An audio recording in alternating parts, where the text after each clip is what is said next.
It was not a perfect race by any means, but we're still breaking records, we're breaking streaks, and we're still breaking engines. I don't know what's happening with the busted engines of the number 12 team, but we're going to talk all about it in this episode of Above the Yellow Line. Let's get to it.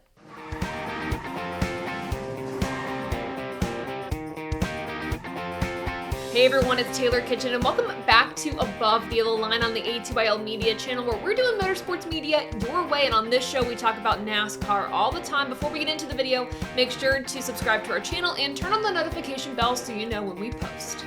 Multiple different drivers could have won this race. The strongest car of the day, I truly think, was that 12 car. We'll get into it. Then we had Bubba Wallace leading some of the race. Then you had Alex Bowman, who was on the pole for this event, led plenty of laps.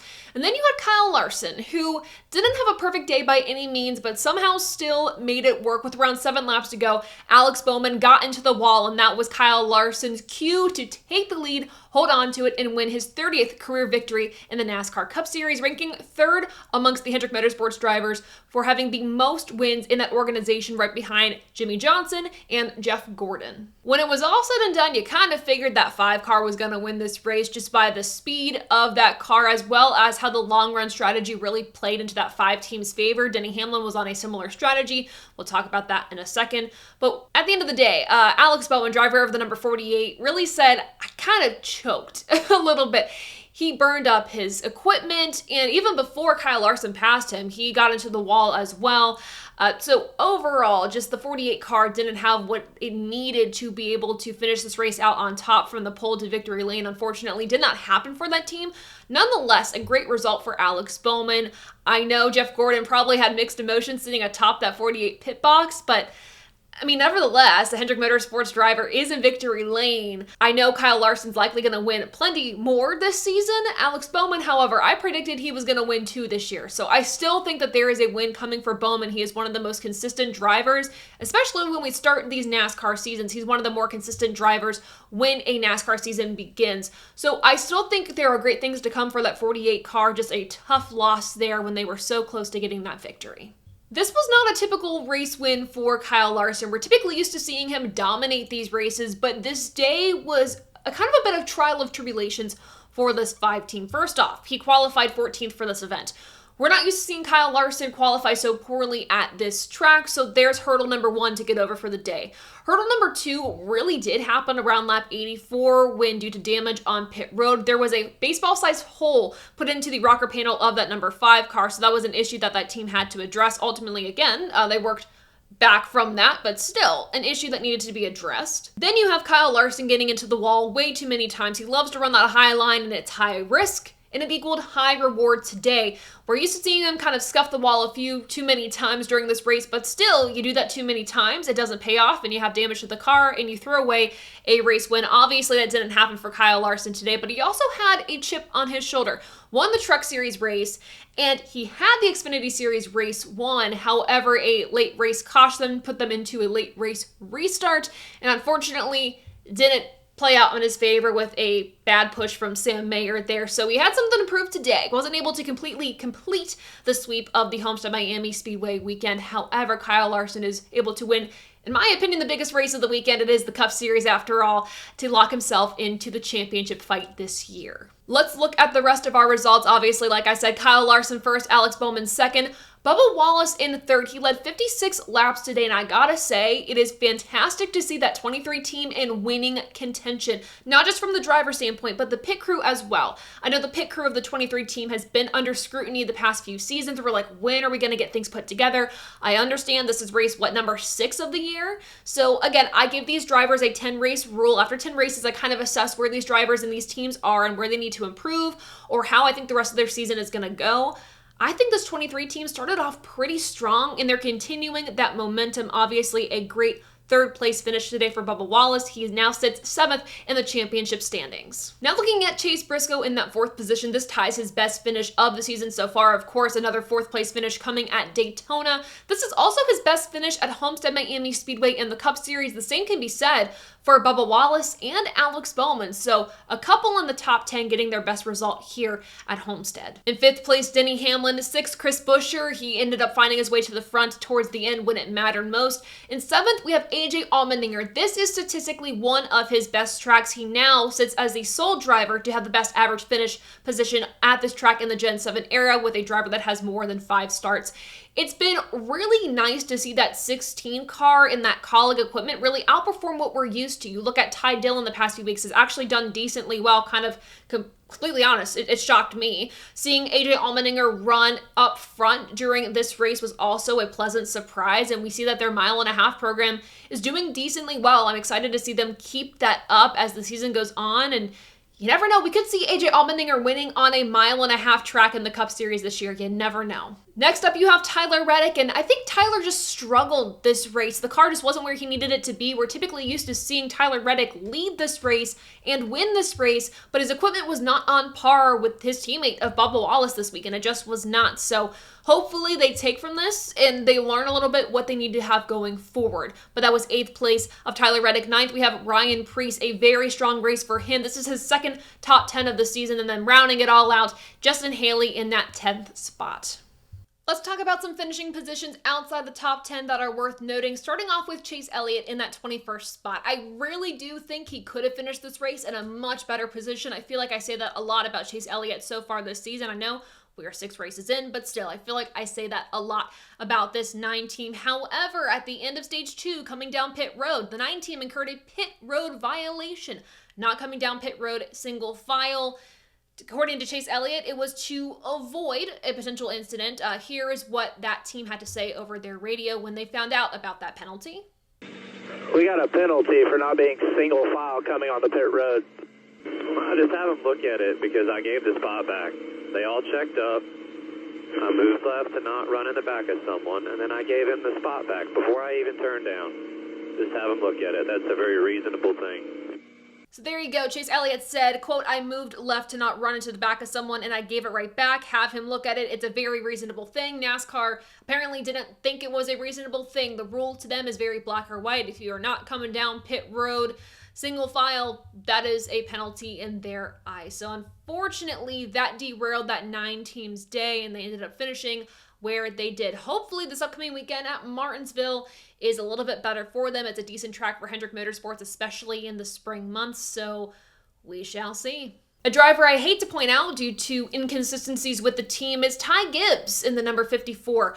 Again, struggling this season. He has yet to have a finish inside the top 15. I know he finished inside the top 15 with the dual race at Daytona. I understand that. But we're not going to count that. We're talking about like true points-paying races this season where if you win it, you get yourself locked into the playoffs. Shocked to see him performing so poorly knowing how good he was in the Xfinity Series. Yes, Xfinity and Cup. Potatoes and apples. Sure, I'm going to compare it that way. Not really the same feel for these drivers, but you would at least have expected Ty Gibbs to really perform well, especially given that this is his 3rd full-time season in the Cup Series. We're just not seeing it. But you also see other drivers that hit their 3rd full-time season in the Cup Series and still weren't quite figuring it out. You think about Austin Cindric, for instance. Of course, last year he finally started to figure it out, but I think about Austin Cindric and how he typically is a driver where it takes some time for him to work into the equipment, work into the team that he's with, etc. Same could potentially be said for Ty Gibbs. I know it's kind of an anomaly considering he went into the Xfinity Series and won his very first race, but there's just something different with Cup that's just not clicking for Ty in that team. So hopefully they get it figured out because I think that team is capable of way more than they're showing. Another finishing position I wanted to highlight, not necessarily because of where this driver finished, but because I really wanted to segue it into a tweet that this driver posted after the race. Let's talk about Kyle Busch finishing in that 21st position. Following the race, he posted this kind of cryptic tweet. It was talking about him having news to announce tomorrow, Monday, at 18:51 in military time, which turns into 6:51 in regular time. Now, a lot of people saw this and they're like, oh, Kyle Busch is going to announce his retirement. He's going to announce that he's returning to Joe Gibbs Racing. I understand he's in a contract here. My likely guess, it's going to be a throwback scheme. The 18 and 51 are numbers that he is synonymous with in his NASCAR career, driving both of those numbers. I really do think it's just going to be a throwback announcement. I get he's in a contract here. I don't see him talking about that and making that tweet after the race, just being like, oh, I'm going to retire, and announcing it now. I think that's kind of crazy. But we'll see. We've seen throwback schemes already announced just a few weeks ahead of that Darlington throwback weekend. We've seen Austin Cindric announce his, Josh Berry announce his. I think this is going to be another one. Again, just based off the numbers and based off of just not having any true rumblings of anything else other than just Kyle Busch is focused on this year and competing as well as he can. That's my guess. So something to look out for Monday or tomorrow at 6:51, that announcement from Kyle Busch. But let's move on to one final talking point today, talking about Ryan Blaney and his ever-going bad luck. I feel like it's the same song, same dance, and same disappointment for Ryan Blaney. He led over 1/3 of this race at Homestead, a track that he is so good at, and of course, comes up empty-handed. On lap 208, Ryan Blaney said, "I was going wide open heading to the front stretch. There was no indication, no warning, and the engine just blew." This is the second engine failure for that 12 car this year, the third DNF for that team, all coming back to back to back. We have his engine blowing at Phoenix, didn't finish the race. Then we have him wrecking in practice at Las Vegas, and then being the cause of a wreck at Vegas, which caused another DNF. And then we have a DNF in this race due to an engine just detonating, blowing up. So this is the second engine failure for this team all year, and you gotta wonder what's going on. We haven't seen this with any of the other Ford cars as far as my memory serves me this season, so you have to wonder, why is it this 12 car, what's going on, and hopefully they can figure it out and fix it, because Ryan Blaney has been in contention to win practically every single one of these races this season. And you think Phoenix and this race here at Homestead are two that got away from this team. I think he could have easily been locked into the playoffs at this point. I know we're 6 races in and I'm like, we have 30 races to go, but still, you think that this team would have it put together. The frustration is with Ryan Blaney and this team is I know that they can do so much better. I really do. But we kind of are falling back into the trap that we've seen Ryan Blaney fall into a few seasons ago, where he either starts off a race really well and then loses it in the end due to error, whether it's on the driver or the team, or just something really out of his control. Or we see him start off a race really bad, have to work his way back up to the front, and there's just not enough time to capitalize on the course correcting. So for all you Ryan Blaney fans out there, this sucks right now, apologies, but we are heading into some pretty good tracks for Ryan Blaney. I look to next week at Martinsville, of course, winning these races back-to-back in the fall in 2024 and 2023. When it comes to the spring races at Martinsville, Hendrick Motorsports kind of has that one on lock. So we're going to see kind of how things shape up going into that race weekend.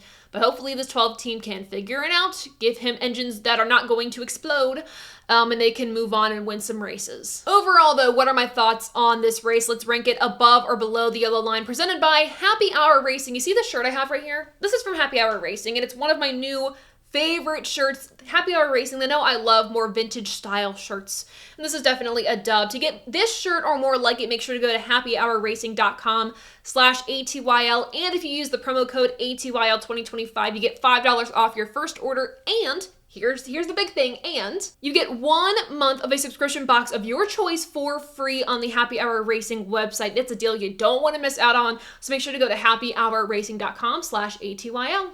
Anywho, you all know I love Homestead-Miami Speedway. It is a track that is so versatile and fits any driver's racing style, which is why I think it should be the championship track. And my thought and hope was that moving this date up to the spring of this year allowed the track, NASCAR, etc., to get it revamped, repurposed, refurnished to where we can have a championship race here by 2026. That's my hope. You hear rumblings here and there that that's going to be the case. Fingers crossed, you never know. But this track is honestly so fun. And you think about the battle for the Cup Series, at least ending stage 2 between Hamlin, Larson, and Blaney. It was just so entertaining, and that is the product that you are going to get here at Homestead-Miami Speedway. Yes, I hear some of you through the screen. We had Ryan Blaney with an 8-second lead at one point in this race with nobody able to touch him. Once these cars get clean air, they just go away. Yeah, that's a problem. You see the same type of problem at Phoenix as well. But Phoenix is not going to give you those versatile moments. Yes, you do have the dog leg entering turn 1 of that track, which is super exciting. But Phoenix all around, it's just so intriguing. It has an intriguing product.